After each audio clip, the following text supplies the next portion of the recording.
A paz do Senhor, Shalom Adonai, a você que está me assistindo. Vou fazer uma breve reflexão da palavra de Deus. Espero edificar a sua vida como eu fui edificada com esse estudo. Nossa reflexão é breve no livro de Tiago, capítulo 1, versículo 1 e 2, que diz assim: Tiago, servo de Deus e do Senhor Jesus Cristo, as 12 tribos que se encontram na dispersão, saudações. Meus irmãos, tende por motivo de toda alegria ou passardes por várias provações.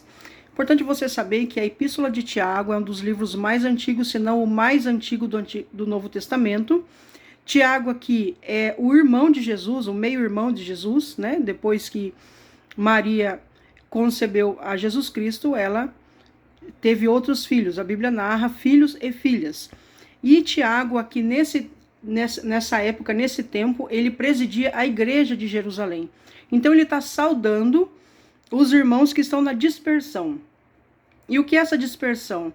Nesse tempo, houve uma grande perseguição contra os crentes, assim, contra a expansão da igreja. Assim que souberam que existiam discípulos, apóstolos, e que a igreja estava se multiplicando, houve uma grande perseguição. Aliás, quem fez parte dessa grande perseguição foi o apóstolo Paulo. Então, Saulo foi um dos grandes caçadores dos crentes, né, dos cristãos. E quando ele fala dispersão, ele usa a palavra grega diaspora, que significa uma dispersão rápida, uma dispersão que você não está esperando. Então, as pessoas acabaram fugindo imediatamente, sem dar tempo delas combinarem. Então, quer dizer, cada irmão, às vezes, seus familiares correram para buscar refúgio, e saindo imediatamente, sem ter como se preparar para isso. Então ele está cumprimentando todos esses irmãos que naquele momento estavam espalhados, que estavam se escondendo, né, cuidando das suas vidas, por causa dessa grande perseguição. Amém? Mas aí nós vemos, ele faz a primeira saudação, meus irmãos. Essa palavra irmãos, no grego, vem da palavra adelphos, que significa irmão gerado do útero, aquele que é gerado do útero. Então, Tiago não estava cumprimentando outros irmãos nascidos da mesma mãe e do mesmo pai.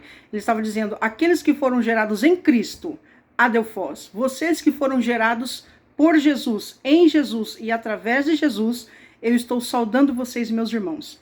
Mas a palavra irmãos, ela também vem de um histórico. E a história dessa palavra vem do grande Alexandre o Grande. Quando ele queria honrar algum dos seus soldados, ele fazia, né, uma reunião, ia fazer uma comemoração e chamava esse soldado. Passando o seu braço sobre esse soldado, ele dizia, esse é nosso irmão. Aqui nesse momento eu apresento esse soldado e diante de todo o império eu declaro que ele é meu irmão. Eu estou saudando ele, eu estou honrando ele. Vocês têm que honrá-lo, porque eu, Alexandre o Grande, honro ele como alguém que caminha ao meu lado, como alguém que traz benefícios a mim, como alguém que é honrado, como alguém que se coloca verdadeiramente, colocando a sua vida em risco em prol do império. Então, Alexandre o Grande dissimulou essa palavra irmão. Então, quando Tiago ele faz essa apresentação, irmãos, meus irmãos, ele também está querendo dizer, aonde quer que se encontre um crente em Cristo, aonde quer que esse cristão esteja, eu quero que todos saibam que eu considero vocês como irmãos, de ombro a ombro, caminhamos juntos, companheiros de batalha, lutadores, homens dignos de serem honrados onde quer que vocês estejam.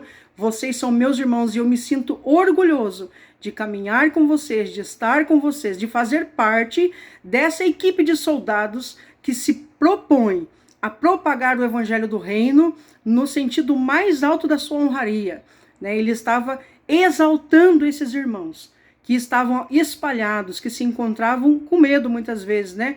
Mas fiéis na luta até o fim. E aí nós continuamos. A minha tradução da Bíblia diz, tende por motivo de. Mas a tradução original seria a palavra considerai toda alegria. Essa palavra considerai vem do grego egeomai, que significa determinar, independente da situação. Então ele estava saudando: irmãos, eu honro vocês e eu me sinto orgulhoso de fazer parte dessa equipe, desse grupo, desses guerreiros, desses soldados.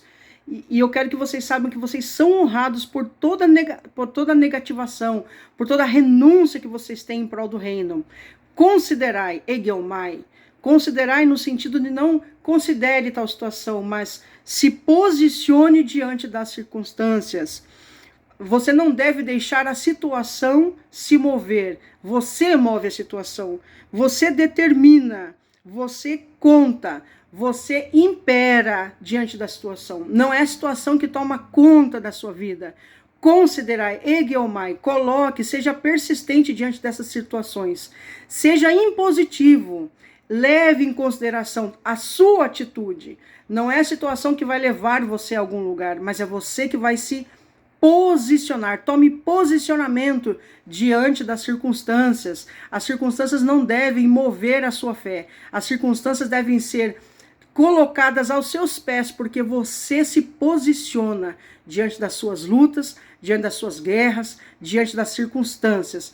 Considerai no sentido de que nós sabemos que temos uma guerra espiritual, que temos que lançar uma luta não contra a carne nem contra o sangue, mas contra principados e potestades, e vocês devem ter isso de forma racional. Considerai, se posicionem diante das circunstâncias, se posicionem diante das lutas que vocês passam. Não fiquem abatidos, não fiquem cabisbaixos, não deixe a situação levar você, mas você entende o seu posicionamento no reino de Deus. Quem é você? Para que Deus tem te chamado?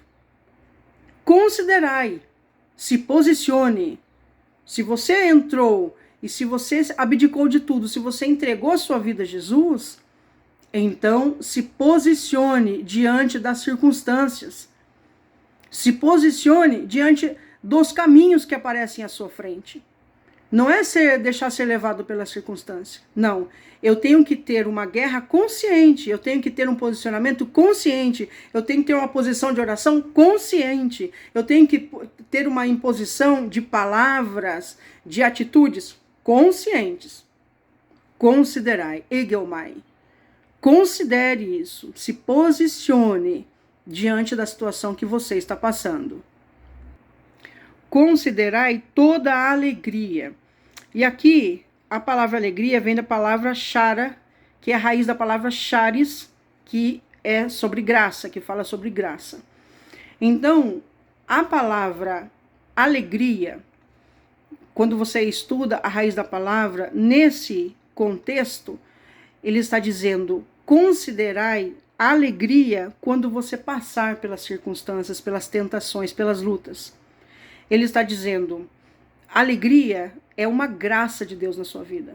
Alegria é o ponto onde nenhuma circunstância, justamente pela alegria vir da graça de Deus, nenhuma circunstância vai tirar essa alegria. Porque a alegria do homem, ela não vem do homem. A felicidade vem do homem. A felicidade vem da carne, mas a alegria vem do coração de Deus para nós. E o professor que dava esse estudo, ele fez uma comparação que eu achei maravilhosa. Ele diz: a alegria é como um rio. A parte de cima do rio, a superfície, é a felicidade. A alegria são as águas que estão mais profundas no rio, que nenhum fator externo, nenhuma luta, nenhum vento, nenhuma maré, nenhuma tempestade chega na profundidade onde a alegria está. Na superfície está a felicidade causada por obra humana. Então, a alegria está enraizada na nossa alma, no lugar mais profundo da nossa vida. A alegria não é, a nossa alegria, quando ela vem da graça de Deus, ela não é motivada por circunstâncias. É uma consciência que nós temos daquilo que Jesus e daquilo que Deus fez por nós. E ela não depende do quanto de dinheiro você tem, do quanto de saúde você tem, do quanto de bens você tem. Você se sente alegre porque existe em nós uma convicção da eternidade de Deus na nossa vida. Que apesar de tudo que vemos de ruim e de todas as tristezas que vemos, sabemos que existe um Deus que está no controle de todas as coisas. E ele nos derramou a maior alegria que ele tinha, que é a presença do seu filho, e nos salvou, e nos remiu. Então, pense comigo, quantas vezes você já entrou e já esteve com pessoas que não tinham nada? Nada, absolutamente nada. Pessoas que não têm bens, que não têm uma faculdade, que não são doutores, que não são mestres, que vivem numa vida extremamente simples, e você está com essas pessoas, elas riem. E elas estão alegres. Eu já estive em várias situações com pessoas assim, existem situações que nos marcam, mas eu me lembro de uma casa extremamente simples, mas extremamente simples, no chão batido. Eu me lembro que a mulher que me recebeu tinha o seu armário feito de tábuas, né, e as coberturas de papelão, e ela me recebeu com um sorriso que iluminava o rosto dela. E quando uma pessoa te recebe, e ela não fazia questão de falar dos problemas dela, e aí você para e, humanamente falando, na sua carne, você olha e fala, meu Deus, qual é o motivo que ela tem de estar feliz? Passando todo tipo de privação que um ser humano pode passar. E depois que você estuda a palavra, você entende que realmente o que ela tinha não era uma felicidade. Era uma alegria, era a graça de Deus na vida dela. E a felicidade é muito interessante, porque ela some, ela desaparece, e ela depende da circunstância. Então, nós fizemos uma reflexão assim, você quer muito comprar um carro, você quer ter muito um carro, muito, e você luta muito para isso, você trabalha para isso, e quando você compra aquele carro, 1 mês depois, 2 meses depois, é como se você já tivesse nascido com aquele carro. Não se tem mais nada. Supera-se aquela expectativa de ter. Isso é felicidade. Aquilo que nos traz uma motivação momentânea, que depende da situação para você ter. Eu dependo de conquistar algo, dependo de ter algo, dependo de ser algo para me sentir feliz. Mas a alegria do Senhor, não. Por isso, versículo, a alegria do Senhor é a nossa força. Essa força, essa alegria que se manifesta diante de situações indescritíveis, de perdas, de lutas, de lutos. Mas o que faz essa pessoa manter uma vida, a sua convicção, a sua fé, é essa alegria que nos foi dada de forma sobrenatural. Então aqui, o nosso querido Tiago está dizendo, irmãos, sintam-se honrados. Eu quero dizer para você, aonde você está, você que carrega a cruz de Cristo, você que está entregando a sua vida, você que está permanecendo, você que está renunciando, sinta-se honrado. Você é chamado irmão. Você é chamado irmão Adelfos. Um grande lutador, um grande batalhador, um grande vencedor. Aonde quer que esse irmão esteja, independente da sua denominação, onde quer que você esteja, saudações. Saudações da parte de Cristo. Considerai, olhai a luta que você tem e saiba a sua posição em Cristo. Não abra mão da sua posição. Se você seguiu a Jesus, se você está seguindo a Jesus, se você está carregando a sua cruz, você está diante de lutas e você precisa considerar, se posicionar. E que diante de qualquer luta, seja ela uma provação de Deus, onde você é provado para ser maduro, ou seja, uma tentação do diabo que te tenta fazer derrubar, que você considere, se você se posicione e mantenha a sua fé e a sua alegria, saiba que existe uma alegria dentro de você, que independe da circunstância, vai se manifestar, porque é a graça de Deus sobre a sua vida. Amém?